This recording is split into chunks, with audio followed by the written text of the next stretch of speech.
Gold, trusted gold buyers. మీరు తాకట్టు పెట్టిన బంగారాన్ని విడిపించి ఈ రోజు ఉన్న మార్కెట్ ధరకు కొనబడను. కాంగ్రెస్ వాళ్ళ దగ్గర చరిత్ర చెప్పండి, అది బెస్ట్. ఎందుకంటే వాళ్ళే అంటారు కదా మోదీకి తెలియదని. సర్దార్ పటేల్ గారి గురించి కొంచెం చదువుకోమని చెప్పండి ముందు. సర్దార్ పటేల్ భారతదేశంలో ఉన్న 560 ఆడ్ ప్రిన్స్లీ స్టేట్స్ని మర్జ్ చేశారు ఒక సంవత్సరంలో. మనందరం అనుకుంటాం 1947లో నెహ్రూ గారు ప్రధానమంత్రిగా ఉన్నారు అని. కాదు, మన కాన్స్టిట్యూషన్ ఫామ్ అయింది 1950లోనే. The constitution was adopted in 1950, 26 జనవరి. దాన్ని మన రిపబ్లిక్ డే అని మనం వీ సెలబ్రేటెడ్. అప్పుడు దాకా ఫ్రమ్ 1947 ఆగస్ట్ 15th టు 26 జనవరి 1950 దాకా ముగ్గురు కలిసి భారతదేశాన్ని పరిపాలించారు. చక్రవర్తి రాజగోపాలాచారి, సర్దార్ పటేల్, జవహర్లాల్ నెహ్రూ. జాయింట్లీ ఏ డిసిషన్ తీసుకోవాలన్నా వీళ్ళు ముగ్గురు అగ్రీ చేయాలి. నెహ్రూ ఒకరే కాదు. కానీ ఏం చేశారంటే 1947లో మనకు అందరు తెలిసిందే ప్రాబ్లం ఎక్కడొచ్చిందంటే 560 ప్రిన్స్లీ స్టేట్స్ని 46 నుంచే పటేల్ అండ్ పటేల్ గారి అసిస్టెంట్ ఒకరు ఉన్నారు, ఐసీఎస్ ఆఫీసర్ మేనోన్, వీపీ మేనోన్, వీళ్ళిద్దరు కలిసి మొత్తం కన్విన్స్ చేసి ఒక్కొక్కరితో మాట్లాడి వాళ్ళు మొత్తం మీరు ఇది మీకు ఫెసిలిటీ ఇది ఉంటుంది అని చెప్పి అందరి దగ్గర సిగ్నేచర్స్ తీసుకున్నారు. 4 రాష్ట్రాలకి ప్రాబ్లం ఉండే: ట్రావెన్కోర్, హైదరాబాద్, జూనాగఢ్ అండ్ జమ్మూ కాశ్మీర్. నలుగురికి 4 ఇష్యూస్ ఉన్నాయి. ట్రావెన్కోర్ ఇష్యూ ఏముందంటే అక్కడ ఉన్న దివాన్ ఆయన అగ్రీ చేయలేదు, ఇది నేను అగ్రీ చేయనని చెప్పారు. సో రామస్వామి ఆయన చెప్పారు, నేను పట్టించుకోను, I will not agree for the demand. కానీ ఇది రాజా వాజ్ ఫార్ ఇట్. తిరునాల్ వాళ్ళ royal family they were for merger with Indian union. కానీ ఆయనకు ఒక్కటే ఉండే, పద్మనాభ స్వామి గుడి మా దగ్గర ఉండాలి, ఇది మా గుడి, అది మీరు తీసుకోకూడదు అని చెప్పి which government of India agreed అని. సో వాళ్ళు విలీనం అయిపోయారు. వాళ్ళు what ever you want to call it, they became a part of Indian union. Next was Junagadh. Junagadh problem ఏంటంటే అక్కడున్న రాజా నేను డైరెక్ట్ పాకిస్తాన్తో మర్జ్ అయిపోతున్నా అని చెప్పి రాసి ఇచ్చేసాడు. But Patel said nothing doing, I will not agree to it, మీరు ఏమైనా చేసుకోండి అన్నారు. అక్కడ ఒక ప్రధానమంత్రి ఉండే, జుల్ఫికర్ అలీ భుట్టో వాళ్ళ ఫాదర్, ఈ was the prime minister of Junagadh. ఆయన దీని అంత పెద్ద గేమ్ ఆడారు. సో లాస్ట్లో పటేల్ గారు అన్నారు, సరే ఎవ్రీథింగ్ ఈజ్ ఫైన్ అని చెప్పి ఇండియన్ ఆర్మీని తీసుకొచ్చి బార్డర్ గడ పెట్టారు. Now will see what you do అని చెప్పేసి ఇమ్మీడియట్గా వాళ్ళు పారిపోయారు ఇద్దరు. అండ్ ఎంటైర్ థింగ్ పాకిస్తాన్ వైపు వెళ్ళిపోయారు వాళ్ళు. So Junagadh was sorted out. So Travancore, Junagadh sort out అయిపోయి ఇంకా 2 మిగిలి ఉన్నాయి, ఒకటి జమ్మూ కాశ్మీర్ అండ్ హైదరాబాద్. హైదరాబాద్తో ఏం చేశారంటే ఒక స్టాండ్ స్టిల్ అగ్రిమెంట్ సైన్ చేశారు. పటేల్ గారికి తెలుసు ప్రాబ్లం ఏంటనేది, ఎందుకంటే Jammu Kashmir is the bigger issue, దీని తర్వాత మనం హ్యాండిల్ చేసుకోవచ్చు, నాకు ప్రాబ్లం లేదు హ్యాండిల్, ఎందుకంటే వీళ్ళకి ల్యాండ్ నుంచి సీ కనెక్షన్ లేదు హైదరాబాద్కి. మనం ఎప్పుడైనా ఏదైనా ఒక రెబెలియన్ ఏదైనా చేయాలంటే ఒక సీ కనెక్షన్ ఉండాలి ఒకటి. మీకు ఆయుధాలు తెచ్చుకోవడానికి ఏదైనా కానివ్వండి, మీరు ఎంత ఆయుధాలు ఎయిర్క్రాఫ్ట్ తెచ్చుకుంటారు, అప్పుడన్నీ పాత ఎయిర్క్రాఫ్ట్లు ఉండే, పెద్ద ఎయిర్క్రాఫ్ట్ ఏం లేకుండా. దానికోసం నిజాం గోవాతోని పోర్చుగీస్తో నెగోషియేట్ చేశారు, మాకు ఒక ల్యాండ్ రూట్ ఇస్తారా సీకి అని చెప్పి. వాళ్ళు అంగీకరించలేదు. సో నెహ్రూతో మాట్లాడిన నెహ్రూ ఏమన్నారంటే రాజా హరిసింగ్ ఇంకా అగ్రీ చేయలేదు యాక్సెషన్కి. ఇన్ఫ్యాక్ట్ సర్దార్ అని చెప్పి ఆ సినిమాలో కూడా ఆ సీన్ ఉంది, చాలా బాగా చేశారు. దాన్ని క్లియర్గా చూపిస్తున్నారు, హిస్టరీ కూడా మీరు రీసెర్చ్ చేసి చూస్తే. ఆ రోజు ఈయన పాకిస్తాన్ వైపు నుంచి వస్తున్న ఇర్రెగ్యులర్స్ అంటారు వాళ్ళని, ట్రైబల్స్ అనుకున్నారు. వాళ్ళు శ్రీనగర్ వైపు వస్తున్నారు, బారాముల్లా శ్రీనగర్ నుంచి వస్తున్నప్పుడు రాజా హరిసింగ్ ప్యానిక్ అయిపోయారు. ఇప్పుడు వాళ్ళు వచ్చి క్యాప్చర్ చేసి బహుశా ఈయన కూడా చంపేస్తారనుకున్నారు.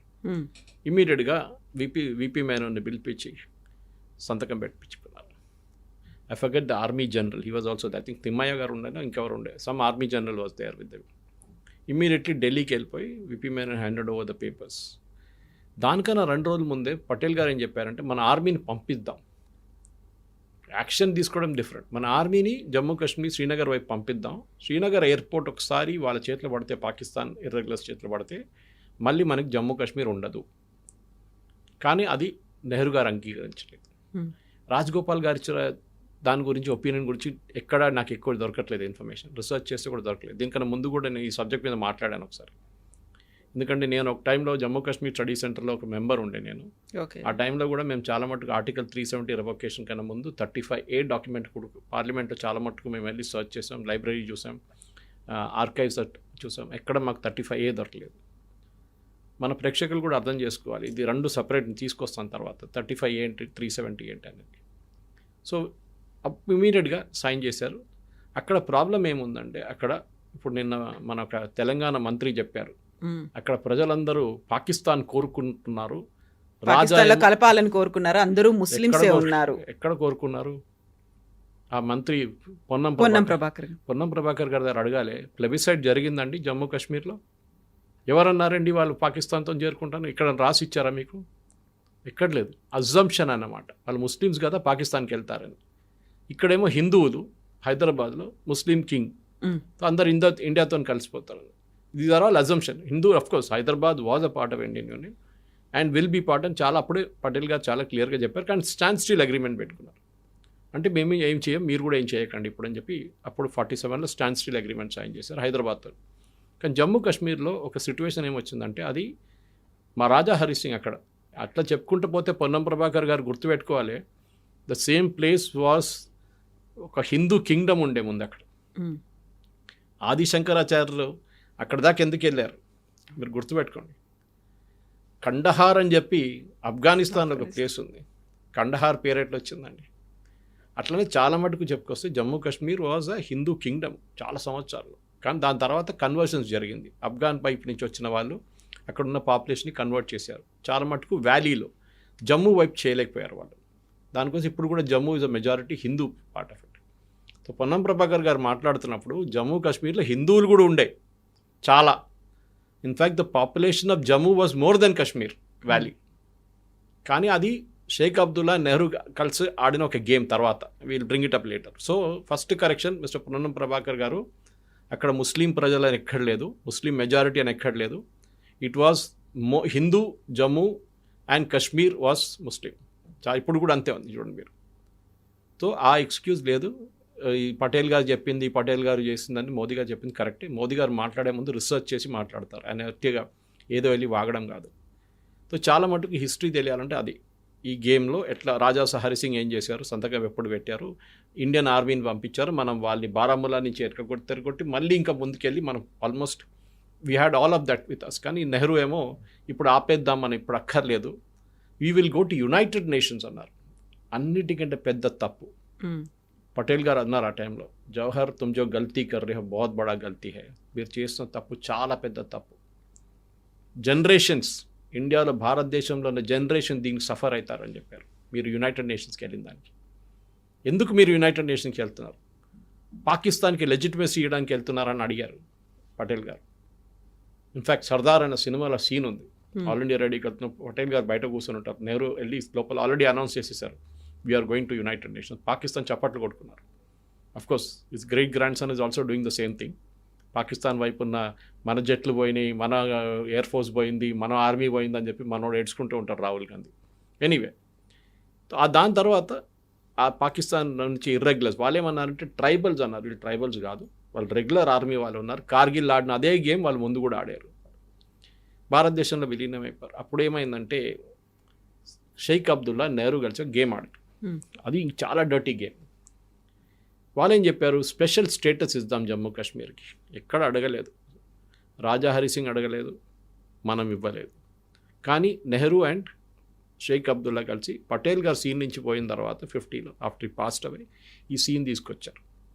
ఏం చేశారు, ఆర్టికల్ 370 అండ్ ఆర్టికల్ 35A. 370 మన అందరికీ తెలిసిందే, దాన్ని రివోక్ చేశారు గవర్నమెంట్. బట్టి 35A కూడా రివోక్ చేశారు. ఏక్ ప్రధాన్ దో నిషాన్ కభీ నీ హో సక్తా అని చెప్పి బీజేపీ వైపు నుంచి ఒక పిలుపు వస్తుంది. అదెందుకు? 2 ప్రధానమంత్రులు, 2 జెండాలు. ఇమాజిన్, ఇప్పుడు రివోక్ చేసేదాకా కశ్మీర్ కూడా సపరేట్ ఫ్లాగ్ ఉండే. ఆ ఫ్లాగ్ ఏమో ఇండియన్ యూనియన్ ఫ్లాగ్తో సేమ్ లెవెల్లో ఫ్లై అవుతుండే. మన ఫ్లాగ్ కూడా ఏం చెప్తుంది, మన ఫ్లాగ్ కన్నా పైన పక్కన ఈక్వల్ లెవెల్లో ఉండకూడదు. కానీ ఈ నెహ్రూ అగ్రీ చేశారు దానికి. ఆలోచించారు, ఇది ఆయన ఆడిన గేమ్ అనమాట. 370లో చాలా మట్టుకు వాళ్ళకి ఫ్రీడమ్ ఇచ్చారు. అంటే మీ ఓన్ హైకోర్టు, మీరు జ్యుడిషియల్ సిస్టమ్, అపీల్స్ లేదు, ఎస్సీ ఎస్టీకి రిజర్వేషన్ లేదు. ఆలోచించండి, కాంగ్రెస్ వాళ్ళు చెప్పాల్సింది పొన్నం ప్రభాకర్ గారు, నెహ్రూ గారు ఎస్సీ ఎస్టీ ఓబీసీలకు బీసీలకు ఎందుకు రిజర్వేషన్ ఇవ్వలేదు జమ్మూ కాశ్మీర్లో ఇప్పుడు దాకా?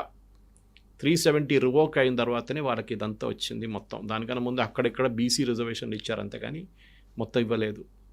ఎందుకు? సెకండ్ థింగ్, దీనికన్నా డేంజరస్ ఆర్టికల్ 35A ఉండే. 370 అప్పుడు కూడా మనం రివోక్ చేస్తే అంత పెద్ద ప్రాబ్లం లేకపోతుంది, కానీ ఉండే 35A వాజ్ అన్ ఆర్డినెన్స్. ఒక ఆర్డినెన్స్కి 6 months షెల్ఫ్ లైఫ్ ఉంటుంది, దాని తర్వాత అది ఎక్స్పైర్ అయిపోతుంది ఆటోమేటిక్గా.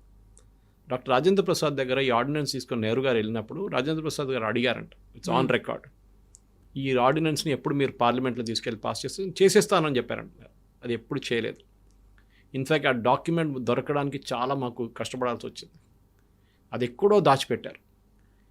ఎక్స్పైర్ అయిన ఆర్డినెన్స్ మీద ఆల్మోస్ట్ 75 సంవత్సరాలు, 72 అని పెట్టుకోండి, 72 సంవత్సరాలు దాని రూల్స్ పాటించి నెహ్రూ గారు, షేక్ అబ్దుల్లా అప్పటి నుంచి ఆడిన గేమ్ మోదీ గారు వచ్చి రివోక్ చేసిన దాకా నడుచుకుంది.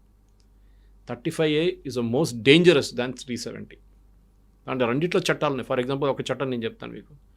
కశ్మీర్లో ఉన్న ఒక అమ్మాయి, కశ్మీరీ అమ్మాయి ఒక భారతదేశంలో ఉన్న ఒక అబ్బాయితో పెళ్లి చేసుకుంటే, ఒక జెంటిల్మెన్తో పెళ్లి చేసుకుంటే ఆమెది ప్రాపర్టీ మొత్తం పోతుంది. The same time if she marries somebody from Pakistan, occupied Kashmir or Pakistan, ఆమె ప్రాపర్టీ ఎక్కడ పోతుంది?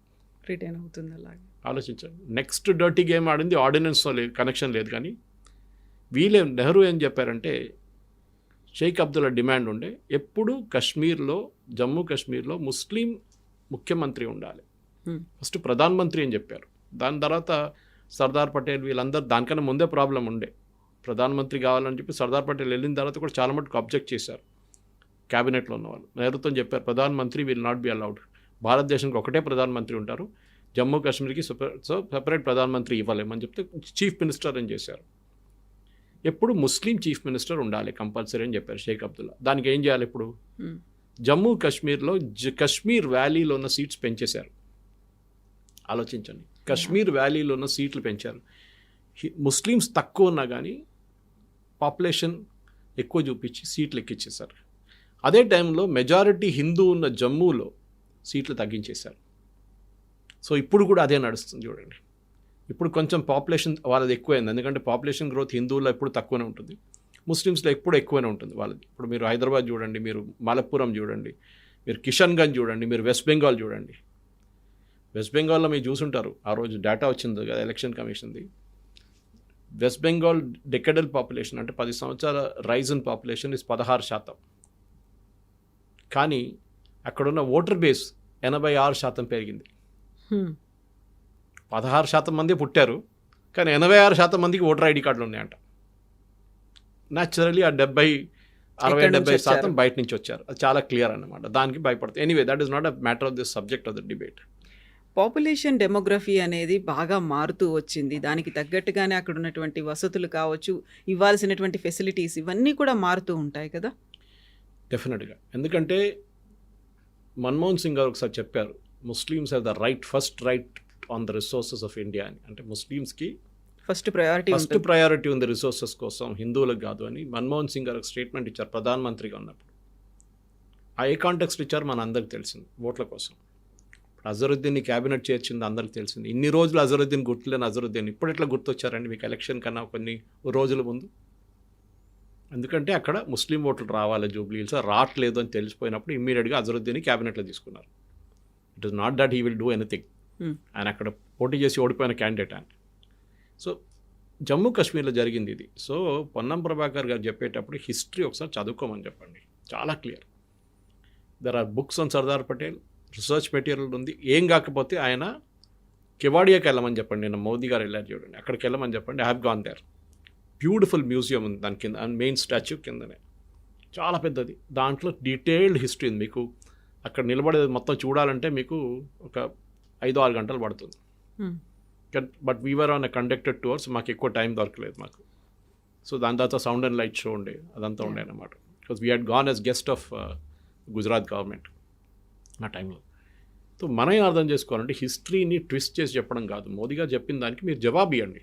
You show it with proof that ఎక్కడైనా అక్కడున్న ప్రజలు, కశ్మీర్లో ఉన్న ప్రజలు మేము పాకిస్తాన్తో విలీనం అయిపోతాం, పాకిస్తాన్ వైపు వెళ్తామని ఎక్కడైనా వాళ్ళు ప్లెబిసైడ్ చేశారా?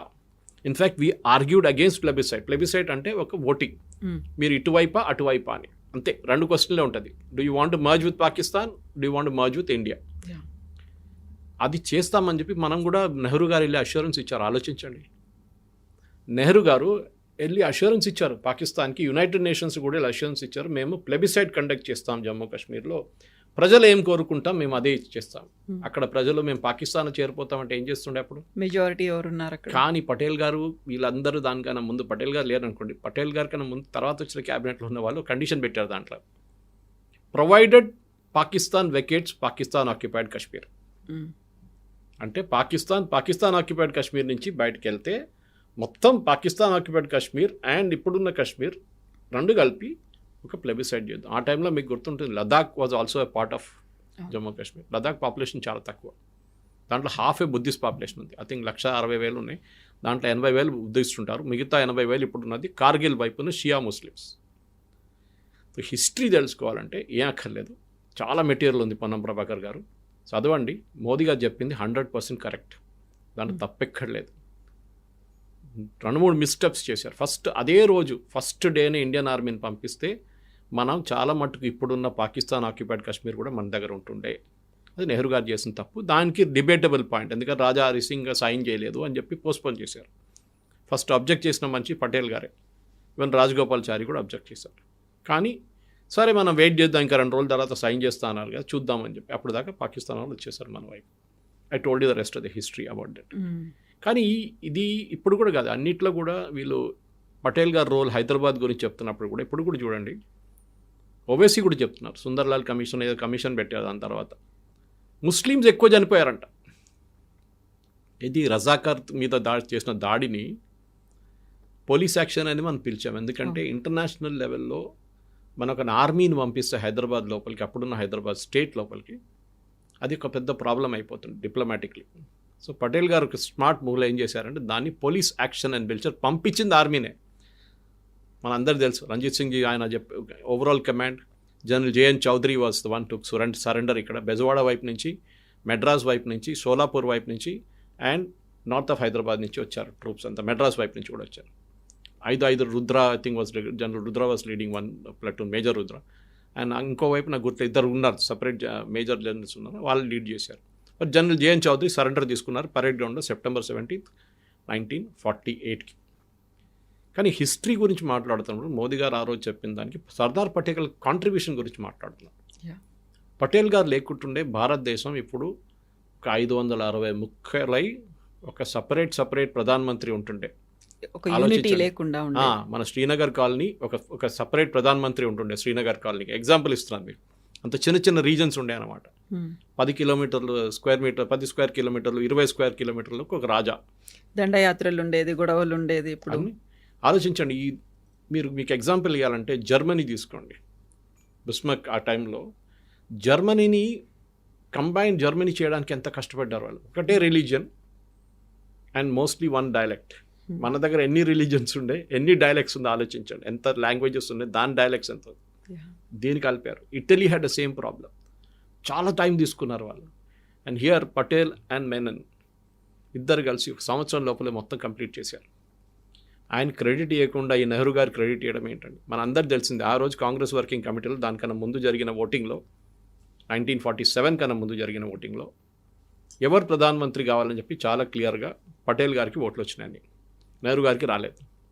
అప్పుడు కూడా మహాత్మా గాంధీ గారు పటేల్ గారిని పిలిచి మీరు పక్కన జరిగిపోండి, I want Jawahar to become the prime minister అంటే ఓకే అని చెప్పారు. అని ఆలోచించండి, ఇంత ఇప్పుడున్న పాలిటిక్స్లో అది అస్సలు జరగదు.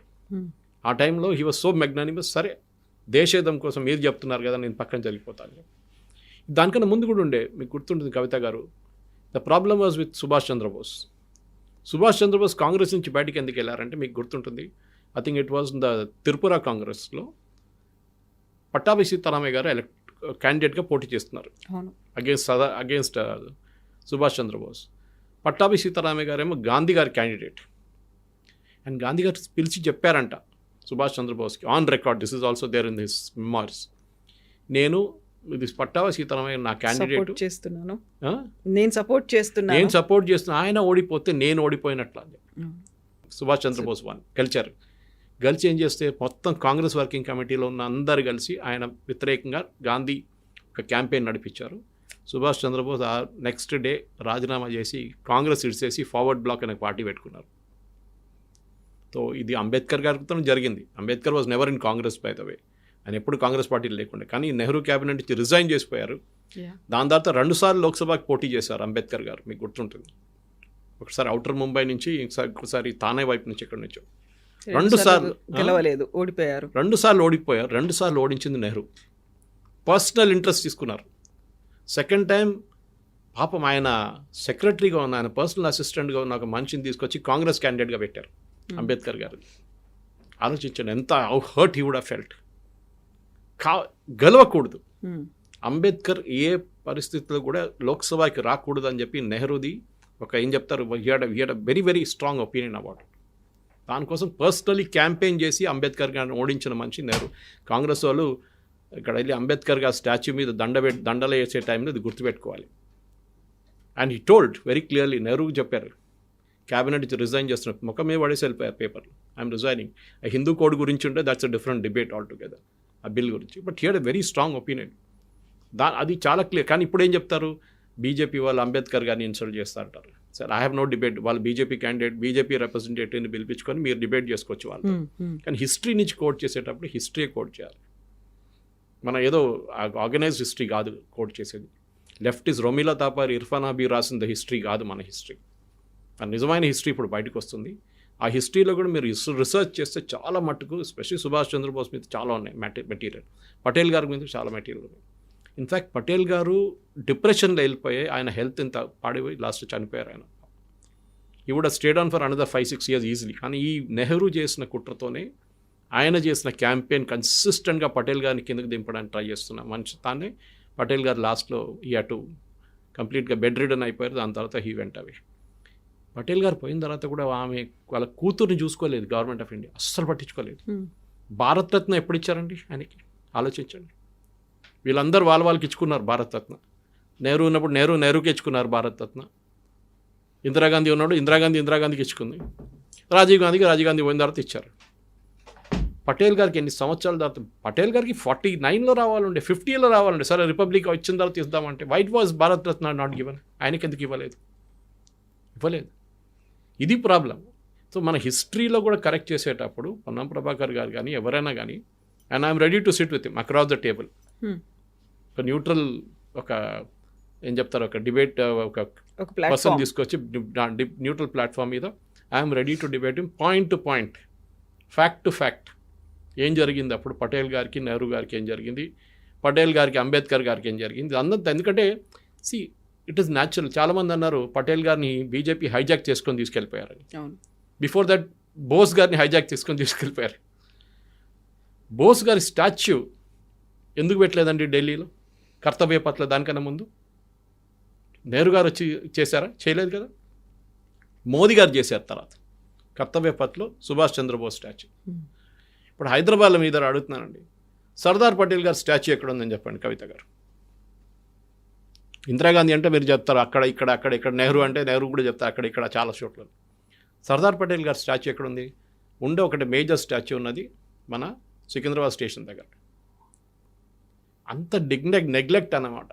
ఒక భారతదేశం చేసిన మనిషిని అసలు పట్టించుకోలేదు వీరెవరు, కాంగ్రెస్ వాళ్ళు. దాన్ని బీజేపీ హైజాక్ చేసి తీసుకెళ్తే నేను దాంట్లో తప్పేం లేదు. మీరు మీ పాపను చూసుకోకపోతే, పిల్లని చూసుకోకపోతే ఇంకొకరు చూసుకుంటారు అంతే. మీరు మీ ముసలాన్ని చూసుకోకపోతే ఇంకొకరు వచ్చి చూసుకుంటారు అంతే. వాళ్ళు క్రెడిట్ తీసుకుంటే తీసుకొనియండి, అంత అయిపోయింది కదా. You have not done it. Bharat Ratna ఇవ్వలేదు. Never acknowledge this position in history. భారతదేశాన్ని కంప్లీట్గా ఒక యూనిట్ చేసిన దాన్ని వాళ్ళ కూతురు చూసుకోలేదు మీరు, మనీబెన్. దిస్ ఇస్ కంప్లీట్గా. ఇన్ఫ్యాక్ట్ మీరు బిలీవ్ చేయరు Kavitha garu, he was such a strong man Patel. ఆయన లాయర్గా ఆర్గ్యూ చేస్తున్నారు case. I think you must be knowing this. ఆయన లాయర్గా ఒక కేసు ఆర్గ్యూ చేస్తున్నప్పుడు వాళ్ళ వైఫ్ చనిపోయారని చెప్పి న్యూస్ వచ్చింది. She was suffering from cancer. ఆయన పేపర్ చూసుకొని పాకెట్లో వేసి ఆర్గ్యూ చేశారు. కేసు గెలిచారు. ఆ రోజు గెలిచిన తర్వాత జడ్జికి చెప్పారు, I have to leave because my wife has passed away. Commitment చాలా ఇంపార్టెంట్. నెహ్రూ చేయలేదని చెప్పట్లేదు ఎవరు. నెహ్రూ చేయలేదు. Nehru was more of a play boy అని కూడా చెప్పాను నేను. బట్ హీ వాజ్ మోర్ ఒక ఇమేజ్ క్రియేట్ చేశారు. ఇప్పుడు ఏమనంటే నెహ్రూ ఐఐటి పెట్టాడు, నెహ్రూ ఐఐఎమ్స్ తీసుకొచ్చారు, నెహ్రూ ఇస్రో చేసింది. సారీ, ఇస్రో నెహ్రూ కాదు, సంబంధమే లేదు ISRO. HAL before independent it is the private company, దాన్ని టేక్ ఓవర్ చేసుకున్నారు అంతే. It is the private company. I think the Walchand group వాళ్ళది ఉండే అనుకుంటా. అది తీసుకొని వీళ్ళు హెచ్ఏఎల్ అని కన్వర్ట్ చేసుకున్నారు. నెహ్రూ గారు ఇస్రో చేశారు, నెహ్రూ గారు అది తీసుకొచ్చారు, దాన్ని పెద్ద పని చేశారండి. నెహ్రూ గారు తీసుకొచ్చిన ఈ సోవియట్ సోషలిస్ట్ ఎకానమీతోని మన ఇక్కడ పడున్న ఇప్పుడు కూడా చైనా కన్నా చాలా వెనకకి వెళ్ళిపోయాం. మనతో ఇండిపెండెన్స్ వచ్చిన సౌత్ కొరియా ఎక్కడికి వెళ్ళింది చూడండి, షిప్ బిల్డింగ్లో number 1 in the world, electronics చాలా హెడ్ ఆఫ్ అస్. మనతోని రికవర్ అయిన సెకండ్ వరల్డ్ వార్ తన రికవర్ అయిన అదే టైంలో జపాన్ ఎక్కడికి వెళ్ళిపోయింది చూడండి వాళ్ళు. మన ఈ సోషలిస్ట్ మోడల్ ఈ 5-year ప్లాన్లు పెట్టుకొని మొత్తం దేశాన్ని ధ్వంసం చేశాం. Again debatable point, I'm willing to debate on it. మనకిట ఇది కాకుండా if you had gone with the capitalist model, మన దేశం మ్యానుఫ్యాక్చరింగ్లో చైనా కన్నా నంబర్ 1 వెళ్ళిపోతుంది. ఎందుకంటే టిల్ 1990 మనం 1980 కూడా వీఆర్ ఈక్వల్ విత్ చైనా మ్యానుఫ్యాక్చరింగ్లో. దాని తర్వాత చైనా ముందుకు వెళ్ళిపోయింది. చైనా మనకన్నా చాలా కింద తక్కువ ఉండే మనది ర్యాంకింగ్ చైనాది. వాళ్ళు బిల్డప్ చేసుకొని వచ్చారు 60s తర్వాత, వాళ్ళ కల్చరల్ రెవల్యూషన్ జరిగిన తర్వాత, దాని తర్వాత వాళ్ళు జరిగిన క్యాపిటలిస్ట్ మోడల్ వెళ్ళిపోయిన తర్వాత, అప్పుడు మావో తర్వాత జరిగిందా దాంట్లో China has gone far ahead of us. హిస్టరీలో తప్పులు జరిగితే తప్పులు అయిందని చెప్పడానికి గట్స్ ఉండాలి. అది కాంగ్రెస్ వాళ్ళు భయపడుతుంది. పొన్నం ప్రభాకర్కి ఏం ప్రేమ లేదు పటేల్ గారితో, కానీ అక్కడ ఢిల్లీలో అటెండెన్స్ పెట్టించుకోవాలి కదా. రేపు మినిస్టర్షిప్ ఉండాలో ఏముండాలంటే ఢిల్లీలో పాట పాడాలి. చూడండి, నేను మోదీ గారిని తిట్టాను, ఆయన పటేల్ గారి గురించి చెప్తే నన్ను గుర్తుపెట్టుకోండి, నెక్స్ట్ క్యాబినెట్ ఎక్స్పాన్షన్ వస్తుంది, నాకు ఒక ప్రమోషన్ ఇవ్వండి అని చెప్తా. దానికోసం ఇంకేం లేదు వాళ్ళకి. మీ హిస్టరీ గురించి మాట్లాడినప్పుడు హిస్టరీ అనేది ఎందుకని ఒక కన్స్ట్రక్టివ్గా లేదంటారు? ఎవరి పర్సెప్షన్లో వాళ్ళు ఎందుకు చెప్పుకుంటున్నారు? నాకు ఇది నచ్చింది అంటే ఇది నచ్చలేదు అనేది ఇన్ని రకాల వర్షన్స్. హిస్టరీ జరిగినట్టుగా ఎందుకని మనకు కనిపించట్లేదు? ఎందుకని మనం వినలేకపోతున్నాం? ఇంగ్లీష్లో ఒక సేయింగ్ ఉంది కవిత గారు, till the lion learns to write, hunter will be always the right. ఏ రోజు సింహం రాయడానికి నేర్చుకుంటుందో ఆ రోజు దాకా హంటరే చంపారు, హంటర్ గెలిచారు. మన దేశంలో పుస్తకాలు ఎక్కడైనా టిల్ విక్రమ్ సంపత్ అండ్ మానోషి సిన్హా రాసిన అప్పుడు దాకా మన దేశంలో యుద్ధాలు గెలిచిన రాజులు రాణి గురించి ఎక్కడైనా విన్నారా మీరు? రాణి అబ్బక్క గురించి విన్నారా? ఇక్కడ మన దగ్గర ఉన్న హిస్టరీ ఏంటంటే ఇర్ఫాన్ హబీబు, ఈ లోమినా తపర్ రాసిన, బ్రిటిష్ వాళ్ళు రాసిన హిస్టరీలు అంటే మన రాజులు రాణులు అన్ని యుద్ధాలు ఓడిపోయారు. ఇక్కవైపు నుంచి బ్యాటిల్ ఆఫ్ ప్లాసీ నుంచి ఇటువైపు ఉన్న ఏ యుద్ధం చూడండి మనం ఓడిపోయాం, భారతదేశం ఓడిపోయారు. లేదండి, we one a lot of wars. Shivaji గారిని ముట్టలేకపోయారు ముఘల్స్. ఇటువైపు ఏమో రాజస్థాన్లో ఉన్న రాజ్పుత్స్, ఇటు మన దగ్గర ఉన్న సౌత్లో ఉన్న విజయనగర సామ్రాజ్యం కానీ, చాళుక్యాలు కానీ, చోలాస్ కానీ చాలా ఉన్నాయి. అస్సాం వైపు ఉన్న అహోం రాజులు 800 సంవత్సరాలు కాలు పెట్టినలేదు ఒక ముఘల్ని అక్కడ. ఎవరైనా ముఘల్స్ అని కాదు, ఎవరినైనా. అది వాళ్ళది ఉండే. రాణి అబ్బక్క ఫ్రమ్ ఉల్లాల్, కర్ణాటక. నేను చాలాసార్లు మాట్లాడాను ఆమె గురించి, బ్రిలియంట్. కానీ మన దగ్గర ఏంటంటే ఆ హిస్టరీ ఆపెట్టేశారు. We are a nation of losers అని చూపిస్తున్నారు. No, we are not a nation of losers. మనం చాలా గెలిచాం. విక్రమ్ సంపత్ గారు బ్యూటిఫుల్గా రాశారు. ఇన్ఫ్యాక్ట్ ఆయన first volume Subhash Chandra Bose volume రాసిన తర్వాత ఒకరోజు ఇక్కడ పార్క్ హోటల్లో కూర్చొని మేము ఇద్దరు మాట్లాడుతున్నాం. I picked him up from the airport. ఒక ఫంక్షన్ ఉండే ఇక్కడ. అప్పుడు మాట్లాడుతున్నప్పుడు ఆయన అడిగారు, Suresh what should I right next అని అడిగారు నా దగ్గర. అప్పుడు నేను చెప్పాను, సార్ హిస్టరీ రాయండి సార్, మన హిస్టరీని కరెక్ట్ చేయండి అని చెప్పాను. ఏంటంటే మనం we have won battles which Britishers are never return. Kavitha గారు, the world's biggest naval battle took in Travancore. Dutch navy అంటే ఆ టైంలో అన్నిటికంటే పవర్ఫుల్. అప్పుడు ఈస్ట్ ఇండియా కంపెనీ ఇంకా ఇండియాకి రాలేదు. డచ్ వర్ రూలింగ్ సిలోన్, ఇండోనేషియా, ఫిలిప్పీన్స్ మొత్తం వాళ్ళ చేతిలో ఉండే. వాళ్ళు భారతదేశాన్ని కాన్కర్ చేయడానికి ట్రై చేస్తున్నప్పుడు మార్తాండ వర్మ వాళ్ళ నేవీతోనే బ్యాటిల్ జరిగింది, డచ్ వాళ్ళది. చాలా పెద్ద నేవల్ బ్యాటిల్ ఉండి. ఇప్పుడు కూడా మీరు మిలిటరీ స్కూల్స్కి వెళ్తే మీకు కనిపిస్తుంది biggest naval battle in history ఆ టైంలో. అండ్ మార్తాండ వర్మ వాళ్ళు గెలిచారు, వాళ్ళ నేవీ గెలిచారు. ఎస్టుసే డెసోయ్ అని ఆయన పేరు నాకు exactly I'm not able to pronounce his name. Your the chief of the naval, Portuguese అప్పుడున్న డచ్ నేవీ. ఆయన తీసుకొచ్చి కమాండర్ ఇన్ చీఫ్ చేశారు మార్తాండ వర్మ, ఆయన ఆర్మీది. ఆలోచించండి. So we one the war, but ఎక్కడ చూపించలేదు. ఇప్పుడు కూడా మీరు కన్యాకుమారి దగ్గర ఒకటి ఉంది, బ్యాటిల్ ఆఫ్ కొలాచల్ అని కనిపిస్తుంది, పెద్ద స్తూపం ఉంది. That is where it was. అక్కడే సరెండర్ జరిగింది, బ్యాటిల్ ఆఫ్ కొలాచల్. కానీ మన పిల్లలకి హిస్టరీ బుక్స్ ఎక్కడిది ఉండదు. ఇది ప్రాబ్లం అన్నమాట. మనదంటే మనం ఓడిపోయాం. Yeah. సాంబాజీ సినిమా వచ్చేదాకా అందరికీ అట్లా జరిగిందా మనకు తెలియదు కదా. ఎందుకంటే చూపిస్తుంది ఏంది మనకి జోధా అక్బర్ ద గ్రేట్, ఔరంగజీబ్ కూడా గ్రేట్ అంటారు వీళ్ళు కావాలంటే. ఇది problem. So we have to show. దానికోసం భయపడుతున్నారు. ఎన్ఈపీ ఇంప్లిమెంట్ చేయమని చెప్పి Kerala government, Tamil Nadu government, west Bengal government ఎందుకు భయపడుతున్నారు? ఎన్ఈపీలో మనం ఏం చెప్తున్నాం, new education policy, that we have to bring in the real history. ఆ రియల్ హిస్టరీ నేర్పించకపోతే దానికోసం చూడండి, బ్యాటిల్ ఆఫ్ హైఫా అని విని ఉంటారు మీరు కవిత గారు. ఇజ్రాయెల్లో ఉన్న అప్పుడు ఆటోమన్ ఎంపైర్ కింద ఉన్న ఒక place Haifa, today it is in Israel. దాన్ని లిబరేట్ చేసింది అప్పుడున్న Indian army under the British. Haifa liberate చాలా ఇంపార్టెంట్ బ్యాటిల్ ఉండేది. ఆటోమన్ ఎంపైర్ దాని తర్వాత మొత్తం కొలాప్స్ అయిపోయింది. ఆ బ్యాటిల్లో మన పుస్తకాలు ఎక్కడ లేదు. తీన్మూర్తి మార్గ్ అని నెహ్రూ గారు ఒక పెట్టారు. Actually it is now called Haifa Chowk. Modi గారు వచ్చిన తర్వాత పేరు మార్చేదాన్ని. తీన్మూర్తి కాదు, అది హైఫా చౌక్. అది ఇజ్రాయేలీ టెక్స్ట్ బుక్స్లో దాని గురించి ఉంది, that Indian army liberated Haifa. మన టెక్స్ట్ బుక్స్లో ఎక్కడ లేదు. ఎందుకండి? Why are we ashamed of it? ఇది నాకు అర్థం కాదు. మనం గెలిచిన యుద్ధాలు ఒక్కొక్క ప్లేస్లో, ఒక్కొక్క స్కూల్లో, ఒక్కొక్క కాలేజ్లో చెప్పాల్సిందే. అది మీరు ఏ పుస్తకం తీసుకున్నా, not recommending any books, but doctor Vikram Sampath కానీ మనోషి రాసిన బుక్స్ బ్రిలియంట్. మనోషి 2 బుక్స్ వచ్చినాయి, సాఫ్రన్ సోర్డ్స్ అని చెప్పి 1 and 2. It is beautifully readable books. అది హిస్టరీలో ఉండదు. సో మీరు అడిగిన ప్రశ్నకి కశ్మీర్ నుంచి మొదలై మన ఇండిపెండెన్స్ దాకా వచ్చేటప్పుడు చాలా మట్టుకు హిస్టరీని లెఫ్టిస్ట్ హిస్టోరియన్స్ మొత్తం చేంజ్ చేసేసారు. This was the deal between Indira Gandhi and Jyoti Basu. మీకు గుర్తుంటుంది, ఇది వీళ్ళు ఎట్లా వచ్చారు అకాడమిక్స్లోని. దానికి ఎంత పెద్ద స్టోరీ ఇంకోటి ఉంది. లెఫ్టిస్ట్ కేరళలో ఈఎంఎస్ నంబూదిరిపాట్ గవర్నమెంట్ ఫామ్ చేసిన తర్వాత దాన్ని డిస్మిస్ చేసింది నెహ్రూ. ఆలోచించండి, డెమోక్రటిక్లీ ఎలక్టెడ్ ఫస్ట్ కమ్యూనిస్ట్ గవర్నమెంట్ ఉంది, వాళ్ళని డిస్మిస్ చేశారు నెహ్రూ. కమ్యూనిస్ట్ వాళ్ళు థ్రెట్ దట్ అని చెప్పి డిస్మిస్ చేశారు. దాని తర్వాత వెస్ట్ బెంగాల్లో కమ్యూనిస్టులు వచ్చినప్పుడు తర్వాత జ్యోతిబాసు అక్కడి నుంచి ఎక్స్పాన్షన్ ప్లాన్స్ చేస్తున్నప్పుడు ఇందిరాగాంధీ ఒకరోజు జ్యోతిబాసుని పిలిపించి, మీరు వెస్ట్ బెంగాల్ నుంచి బయటికి రాకండి, మీకు ఏం కావాలి చెప్పండి అని అడిగారు. నాకు 25%, ఫస్ట్ 50 అన్నారు. 50 నుంచి అకాడమిక్స్ మా వాళ్ళు ఉండాలి, అంటే మా ప్రొఫెసర్స్ కానీ లెక్చరర్స్ కానీ వైస్ ఛాన్సలర్స్ అంతా మా లెఫ్టిస్ట్ వాళ్ళు ఉండాలి. ఇందిరాగాంధీ అగ్రీడ్. హిస్టరీ మా వాళ్ళు రాస్తారు, అది ఉంది.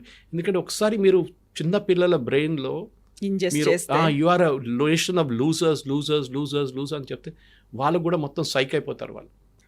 వాళ్ళు కూడా అదే మెంటాలిటీకి వచ్చేస్తాం, మనం ఓడిపోతాం, మనం ఏం చేస్తాం, మన కింగ్స్ రాజులంతా యూజ్లెస్ ఉండే ఆ టైంలో.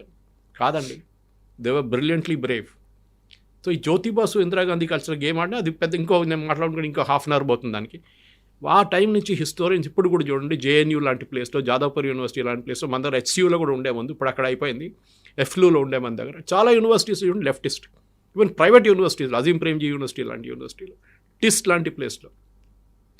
ఎందుకంటే ఒకసారి మీరు యంగ్ ఏజ్లో ఎవరినైనా బ్రెయిన్ వాష్ చేస్తే వాళ్ళు పెద్ద అయినప్పుడు కూడా they will still remain with the same thought process. కానీ ఒక సేమ్ ఉంది, if you're a communist at 18 you got a brain in the right place. ఒక 18 years ఉన్నప్పుడు మీ కమ్యూనిజం మీ బ్రెయిన్లో ఉన్నప్పుడు your brain is, but at 30 if you're still a communist your brain is in the wrong place. ఎందుకంటే మీరు అప్పుడు దాకా మీకు రియాలిటీ వచ్చేస్తుంది, ఈ కమ్యూనిజం అది ఏంటని, ఇదంతా ఫేక్ అని చెప్పేసి. ఇప్పుడు నక్సలైట్లు సరెండర్ చేస్తున్నారు చూడండి, అట్లనే అయిపోతుంది లాస్ట్.